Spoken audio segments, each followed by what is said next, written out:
Good afternoon, Knights. Thanks for joining us. I'm Emily Ching, and today's Monday, March 3rd, 2025. Here's your Charge on Air update. Florida's House Bill 545 passed in February. Charge on Air reporter Maya Medellin shows us how this will affect long commute students at UCF. Florida House Bill 545 would ban drivers from cruising in the left lane on highways with speed limits of 65 miles per hour or higher unless passing, exiting, or following traffic signs. Lawmakers aim to improve traffic flow and reduce congestion. Lawmakers proposed a similar bill in 2024 to limit left lane use on certain highways, but Governor Ron DeSantis vetoed the bill, calling it too broad. Jake Hayden, a UCF student with a 50-minute commute to campus 3 times a week, says House Bill 545 could affect his drive. I mean, it would make getting to class a lot faster. I could leave later, sleep in a little later, so that'd be good if I could just go faster on the way here instead of going under the speed limit. Whether UCF students' commutes are long or short, at some point they're going to have to experience the highways here in Florida. Lawmakers filed House Bill 545 on February 11th of this year, and it is now under review in the Government Operations Subcommittee as of February 19th. UCF student Kane McKagy commutes a short distance to campus but believes this action is needed once the bill takes effect. I would say just have appropriate signage, just like we have maximum speed limits, have the minimum so people are aware of what's going on, and if they're stopped by cops, they're just fully aware of being a little bit faster for everybody else. House Bill 545 is set to take full effect January 1st of next year. In Orlando, Maya Medellin, UCF, The Charge on Air. For updates and more information on the bill's progress throughout the year, people can visit the Florida Senate's website. Teslas cost money to charge. Now, a certain portion of it will go to the State Transportation Trust Fund.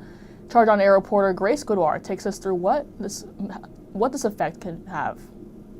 Florida is looking to expand the number of electric vehicles on the road. State Bill 462 wants to take funds from the public vehicle charging stations to aid transportation projects. The Department of Motor Vehicles says there are over 300,000 electric vehicles in Florida. Emma Beelman, a sophomore ad PR major, drives a Tesla and charges it at her off-campus apartment.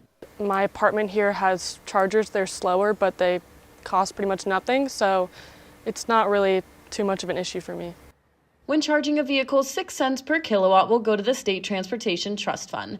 1 kilowatt is equal to about 3 miles. The average cost to fully charge a vehicle is $8 to $25. Although not all Tesla owners will feel the direct effects of this bill, it will, however, affect UCF students. For those that take the bus, where I'm sitting right here, a bus stop, it could possibly fund more buses and cause more frequent stops for students, making those without means of transportation an easier route to get here. Braxton Page, a senior psychology major, believes fees going towards the State Transportation Fund could potentially benefit public transit. This would just make it easier for me to be able to get from one place to the other. I know that I use it all of the time when I'm going to UCF or I'm going to downtown. I know in certain spots, I'll be very fortunate, right next to UCF, they might be running a bit more frequently because of the UCF buses and shuttles themselves. But in other locations, I might be sitting there for 30 minutes, I might be sitting there for an hour just waiting for a bus. If this bill does become law, the fuel tax will still be in the state's largest revenue stream. Aside from benefits, FDOT does not think this will be a sustainable way to support the State Transportation Fund. In Orlando, Grace Gedward, The Charge on Air. The bill was proposed to come into effect this October of 2025. UCF choir students started preparing for UCF Celebrates the Arts last week. These students, called the University Singers, began rehearsal with a quick warm-up and singing Mozart's Requiem. The University Singers will be showcasing their musical skills at the Choir Invitational on April 10th, 2025. The students will perform for hundreds of high school students across Florida. Rachel Ferguson is a sophomore accounting major and music minor at UCF. She says she doesn't eat dairy before performance and is excited to perform for high schoolers.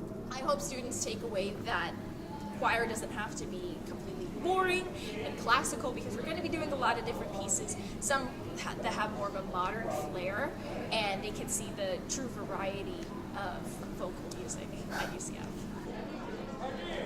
Ferguson encourages young students to get involved in choir, even if it's not their major, and just for fun. The singers will perform at the Invitational for hundreds of high school students at the Dr. Phillips Center from 7:30 to 9 p.m. Yesterday afternoon, UCF's Knights and Danzel Dancing Company, KDDC, performed at the Emergence Dance Festival. The Emergence Dance Festival was held at Trinity Preparatory High School at 5 p.m. The dancing students took the stage and performed 3 routines throughout the festival. KDDC teams Gemini, Nitro, and Pegasus each performed a contemporary dance. Jillian Bretterich is a sophomore at UCF. She says being able to perform in college with students that share the same passion as her is fulfilling and exciting. The lady who runs Emergence, her name is Cindy. She actually is a dance teacher at UCF, and we have good relations with UCF dance. So we get to come here and be a part of her show, and also be able to show our talents that we bring to UCF. Bretteridge says being a part of KDDC has given her a community in college. Stop Cap'n Entertainment dribbled through the final day of Black History Month, hosting a Slammin' All-Star basketball game on Friday. Students crowded the education complex and gym to watch a matchup between Team Dream and Team Vision. Organizations such as Alpha Kappa Psi, Black Men in Medicine, and many more merged together for an evening of competition and celebration. R&B artist Sin performed halftime showcasing songs from her latest project, What It Was. Evanson Eliason, the president of Stop Capping Entertainment, said it was up to Black students to keep their history alive. Me, I'm always hearing on the news about how Black History Month slowly getting removed, Black history just getting removed from schools and everything. And I'm like, man, there's probably going to be a day where we stop learning about Black history. And the only people who can really stop that is us. The only people who can really just continue to keep that legacy is us. In the end, Team Dream defeated Team Vision and took home the All-Star Trophy. The final score of the game was 46-44. UCF senior RJ Harvey performed at the NFL Combine yesterday. The all-time great night put a show for NFL scouts at Lucas Oil Stadium.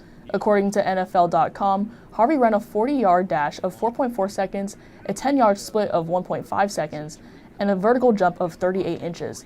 His final prospect grade was a 5.97, which estimates Harvey's NFL career to be an average backup according to NFL.com. Harvey now looks forward to the 2025 NFL Draft from April 24 to the 26th in Green Bay, Wisconsin. The Academy Awards was last night, with the film Honora bringing home 5 awards. It won Best Picture overall, Best Original Screenplay, and Best Film Editing. Mikey Madison stars as the film's protagonist, and she won Best Actress. And the director of the film, Sean Baker, won Best Director. The Brutalist also took home a couple awards, with Adrian Brody winning Best Actor. Now checking on your roadways, there's some stop-and-go traffic along Colonial Drive and Lake Pickett Road. But other than that, they're looking pretty clear. In terms of garages, H is sitting at being the most full at 83% and B at 70% capacity. Garage I is at 67% full and A is at 51%. Now let's take a look at today's weather's forecast. Today's high is 73 degrees with partly cloudy skies and a 15% chance of rain. Tonight the low is a chilly 51 degrees and a 0% chance of rain. So wear a light jacket tonight, and wherever you go, enjoy the breeze. We're expecting to see some rain for the next 2 days with scattered showers and thunderstorms, especially in the afternoon, so make sure to keep your umbrella in the car. But look no further, warm weather and clear skies are making a comeback later this week. That's all the time we have for now. Make sure to keep up with all that's happening throughout the week by following us on Instagram at The Charge News. And back here tomorrow for another news update. I'm Emily Ching. Thanks for watching and have a great day.